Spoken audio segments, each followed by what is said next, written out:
My sme vlastne sociálny podnik otvorili kvôli tomu, že tu bola 100% nezamestnanosť Romov a sme vedeli, že pri tej vysokej nezamestnanosti, ktorá tu v tej dobe bola, nikto nám to neporieši, keď to nezačneme riešiť my. Nemali sme veľké očakávania a tak sme zamestnali prvú pracovnú skupinu, kde boli 3 Romovia. A dneska vlastne môžeme povedať, že cez tú obecnú firmu prešli všetci nezamestnaní a niektorí ostali v obecnej firme, niektorí sa zamestnali niekde inde, ale problém nezamestnanosti Romov máme v našej obci vďaka tomu vyriešený. A tak, jak sme na začiatku začali vyrábať zamkovú dlážbu, tak sme neskôr prechádzali k zložitejším, náročnejším veciam, ako sa aj tí zamestnanci vyvíjali, prirodzene cez tú stavebnú činnosť, stavbárskú, drevárskú činnosť, na čo oni majú veľmi dobré zručnosti. No a k zložitejším veciam. A dneska tým, že zamestnávame 70 ľudí, polovička minimálne je z iných obcí a miest, nakoľko my sme už tú kapacitu vyčerpali a zamestnávame kvôli tomu, že ten podnik prináša rozvojové zdroje a tie zdroje sú nám natoľko zaujímavé, že pokračujeme v tom naďalej v takom veľkom rozsahu, aký bol už niekoľko rokov. Na tých najnižších stupňoch sú pracovníci, nad nimi sú tí vedúci tých pracovných skupín. Potom máme 2 manažérov, jeden z nich je zároveň riaditeľ, ktorý, keď je väčšia zakázka, tak vlastne spájajú a pomáhajú riadiť tie skupiny. Riaditeľ je výkonný človek, ktorý je majster všetkých remesiel, proste ovláda všetky remeslá, vie vysvetliť, vie ukázať, vie tú prácu ohodnotiť. Ale není to žiadny byrokrat, to znamená, na úrade sedí manažérka, ktorá vlastne robí tú byrokratickú, tú papierovú činnosť a vlastne po dohode s ním vlastne všetky tie papierové veci. A tak je to dobré, lebo tak nám to veľmi efektívne funguje. Celé riadenie tých firiem alebo tej obecnej firmy je o tom, že ľudia sú rozdelení do nejakých pracovných skupín. Tá pracovná skupina má svojho lídra. Vôbec sa nebraníme, aby tí lídri boli aj Romovia, skôr naopak väčšina lídrov je romských. A on je zodpovedný za tú svoju pracovnú skupinu, čo je však veľmi dôležité. Nikdy tá pracovná skupina nemôže byť stvorená z nových zamestnancov, ale naopak vždy väčšina tých zamestnancov musí byť pôvodných, že keď prídu tí noví, že sa tie dobré spôsoby nachytajú, lebo máme skúsenosť, že keď sme urobili z nových zamestnancov, tak tie pracovné návyky sme nevedeli do nich dostať a naopak ešte nám pokazili tých zamestnancov, ktorí tam boli.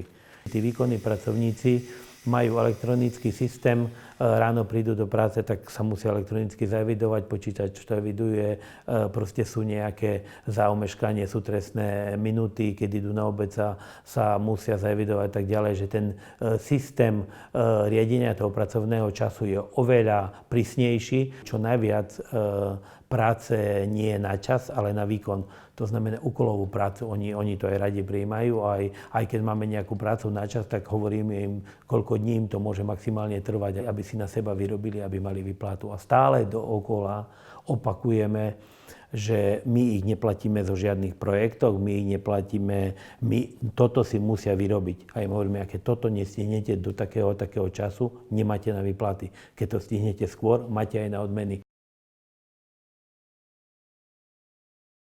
V prvom rade, my keď sme dostali toho zamestnanca, že sa osvedčil, že naozaj mal tú chcelosť pracovať, nemusel vedieť nič, lebo tu tie zručnosti, tie prirodzené pri tej práci sa naučil, ale že mal tú chcelosť, tak sme sa snažili mu vyriešiť aj jeho sociálny problém, hlavne problém s teplou vodou. Takže sme sa snažili tým našim zamestnancom poskytovať aj benefit, že tá obecná firma mu nejak na splátky tú vodu domov dovedie. Čiže ako náhle bol ten benefit, tí ľudia automaticky chceli v tej obecnej firme robiť, lebo vedel, že mu to môže, keď bude dobrý zamestnanec, zlepšiť život. A druhý benefit, na ktorý sme prišli, ktorý bol ohromný pre tých zamestnancov, vy pokiaľ dáte tomu človeku zmluvu na dobu neurčitú, jemu automaticky banková inštitúcia dá požičku a on si môže nejak skvalitniť zase to bývanie, lebo sme ich tlačili, stále ovplyvňovali do toho bývania. Keď spomíname kdesi obecnú firmu, tak nezabudáme na tých lídrov, na tých najlepších zamestnancov. Keď máme nejakú diskusiu alebo nejaké nahrávanie, tak sa snažíme aj ich tam zavolať. Oni sa tak pekne vystroja, veľa toho nepovedia, ale väčšinou povedia veľmi múdre veci. Po každej jednej zákazke, pokiaľ dobre dopadne, tak sa hodnotí a majú odmeny. Čo je ešte veľmi dôležité povedať, že keď ten pracovník nadobudne určité zručnosti v danom remesle, automaticky prichádza do vyššej platovej triedy, lebo už nie je pomocník, ale už je samostatný zamestnanec. Nič iné, len brať ho ako normálneho človeka. Hej? A stále mu to dávať najavo. Proste keď pracuješ, si osoch, si hviezda, si proste náš zamestnanec, na ktorého sme hrdí, hej. Keď pracuješ slabšie, tak ťa budeme upozorňovať a vlastne budeš nejak postihovaný, a keď pracuješ zle, tak ťa vyhodíme. Veľmi dôležité je tým, že sme všetkým dali príležitosť pracovať, ale nie pracovať, ako ukázať sa na nejakých aktivačných prácach, ale všetkým sme dali príležitosť pracovať v pracovnom pomere. Znamená, rob, tu máš priestor, aby si na seba vyrobil, a tu máš výplatu. A dneska už vieme, kto je kto. Tak my máme také zamestnancov, na ktorých je celý ten podnik postavený, na takých odborných zamestnancov, ktorých si musíme udržať. Takže robíme všetko možné, čo im na očiach vidíme. Napríklad teraz zamestnávame ich manželky, lebo ten sociálny systém je nevýhodný, keď iba jeden z rodiny robí. Takže áno, si dobrý, ja ťa tak platím, viacej ťa zaplatiť asi neviem, ale keďže chcem ťa tu udržať, tak vymyslím pracovnú pozíciu aj pre tvoju manželku, aby ste neboli v tom sociálnom systéme, ale tie dva príjmy už je to pre vás zaujímavé. Hej. A potom sú tí ostatní, na ktorých podnik nestojí, a riziko je, že vám zase niekto, keď sa naučí pracovať, tak potom si nájde lepšie platenú prácu v nejakom inom podniku, ale tomu sa nebraníme, lebo to je aj vlastne cieľom nášho podniku. My na začiatku sme urobili tú obecnú firmu kvôli tomu, aby sme riešili nezamestnanosť tých ľudí. To sa nám vlastne podarilo vyriešiť.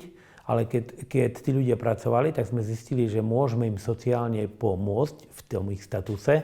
Tak 10 rokov nám trvalo, kým sme im zlepšili tie obydlia. No a po tých 10 rokoch sme zistili, že tá firma stále dokáže vyrábať zdroje. Tak sme povedali, že teraz začneme investovať do rozvojového programu obce. No a každý rok vytvoríme niečo, čo pomôže firme a zároveň obci.